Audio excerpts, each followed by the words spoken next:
Vamos conversar com a doutora Denise Leal Fontes Albano, direto de Aracaju, em Sergipe. Doutora, existe algum elo, alguma ligação entre essas derrotas sofridas pelo governo no Congresso Nacional, doutora, mais precisamente no plenário da Câmara dos Deputados, e essa operação que foi feita na casa do presidente Jair Bolsonaro? Sem dúvida, a ligação eu não diria apenas clara, ela é escancarada, ela é assim de uma clarividência imensa, porque, repare bem, havia já uma sequência de dias com uma pauta jornalística bastante desfavorável ao governo.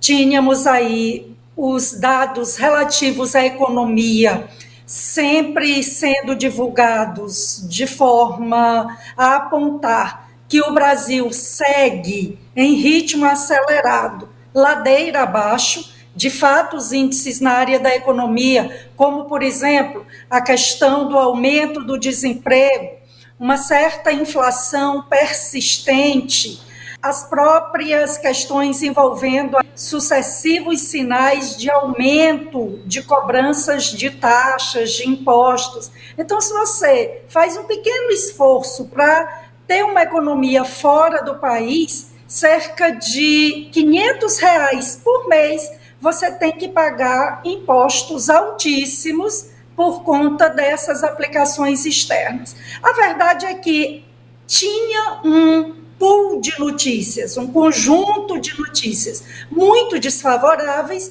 e é claro que o chamado consórcio, a velha imprensa, juntamente com o governo e com apoio intencional ou não de quadros do Supremo, constatou-se a necessidade de mudar essa pauta, de ser uma pauta que escamoteasse, que escondesse essas notícias ruins. Para além da economia, vieram também essas derrotas. No início da semana, a derrota fragorosa do tal do PL, que eles chamam das fake news, mas que a população, na sua amplíssima maioria, constatou que é um PL da censura, do cala a boca, do não critique o governo, só trabalhe, pague os impostos e aceite, por exemplo, que o presidente da Argentina, cujo governo lá destruiu a economia do país, inflação de 100% ao ano, veio aqui para o Brasil, de pires na mão, pedir para que o dinheiro do contribuinte banque despesas lá do governo argentino. Então, teve a derrota do PL da censura, você bem mencionou ontem, a derrota acachapante, praticamente 2/3 dos votos dos deputados foi pela não derrubada do marco do saneamento, para que milhares de brasileiros, até milhões, possam ter esgotamento sanitário, água tratada em suas torneiras, porque o que o PT queria era que essas estatais, muitas vezes cabides de emprego, deixando um serviço público muito a desejar, cobrando alto por esses serviços, continuassem aí como estão. E o que vimos foi esse quadro. Derrota também em relação ao marco do saneamento, e eu ainda acrescento uma terceira derrota, que passou meio despercebida,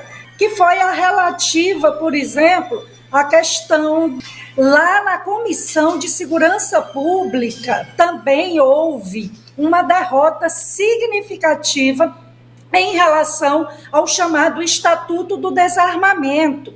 O novo governo alterou o decreto que regulamentava o Estatuto do Desarmamento para restringir a atividade dos chamados CACs, colecionadores, atiradores esportivos, enfim.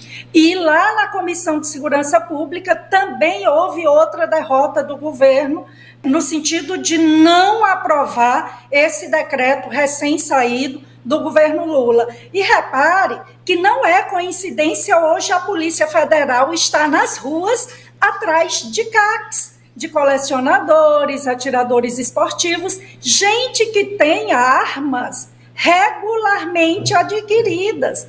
Mas eu pergunto, será que o Ministério da Justiça seria tão eficiente, corajoso, assertivo, de mandar a Polícia Federal ir atrás de traficantes em bocas de fumo, em várias capitais aí do Brasil, que tem bairros inteiros, de Fortaleza ao Rio de Janeiro, de Teresina a Manaus, dominado pelo crime organizado, dominadas essas áreas?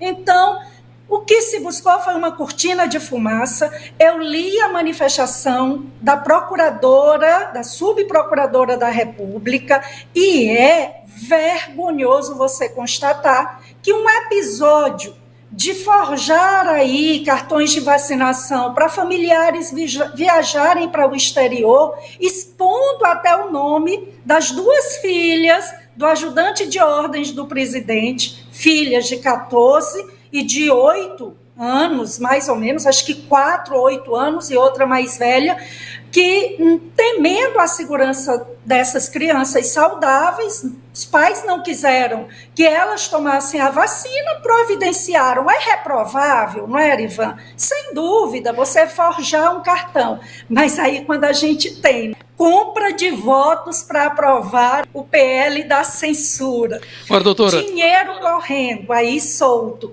e o que chama a atenção são esses episódios, de fato, assim, de abismar você constatar que não há qualquer senso de proporção. Mas passo a palavra para você, Ivan. Tá, doutora, é só para corroborar, quando a senhora fez referência aí à questão da derrota cachapante dos votos da derrubada do decreto do presidente Luiz Inácio, foram mais de 2/3, em termos de votos.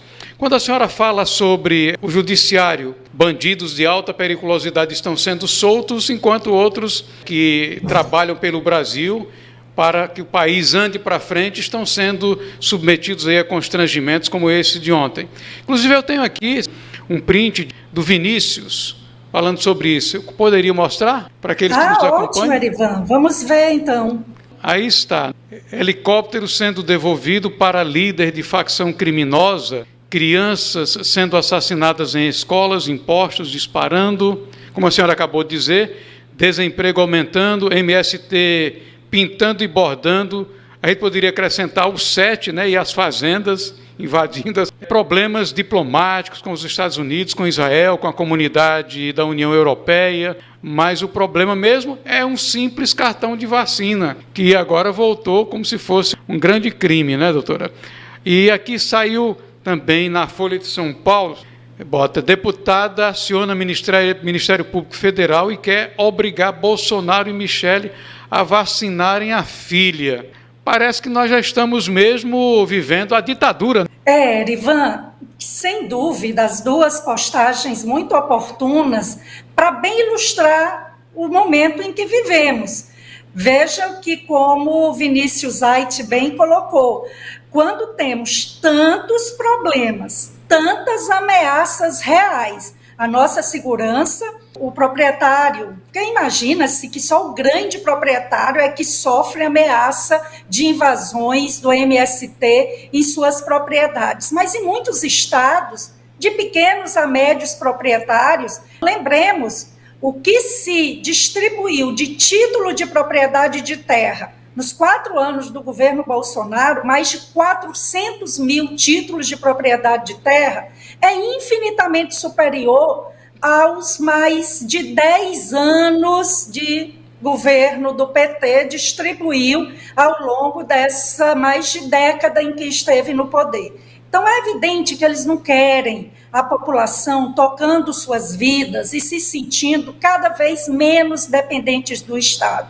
Porque quando a população não depende do Estado, ela passa a pensar com sua própria cabeça, a tomar decisões a partir dos interesses que julga mais relevantes para a sua segurança, para a sua estabilidade, para o interesse não apenas seu, mas de sua família. Como brasileiro também, o que é mais importante para o seu país. E aí, o que se vê também é o PSOL, e não é à toa, que há uma parceria de longa data. Na verdade, o PSOL surge como uma dissidência do PT, porque temos aí os chamados partidos satélites do PT, PSOL, PCdoB, o do Orlando, que você mencionou, o comunista, relator do PL da censura, e isso mostra claramente o quanto essa turma é autoritária, tem um projeto totalitário de controlar absolutamente nossas vidas.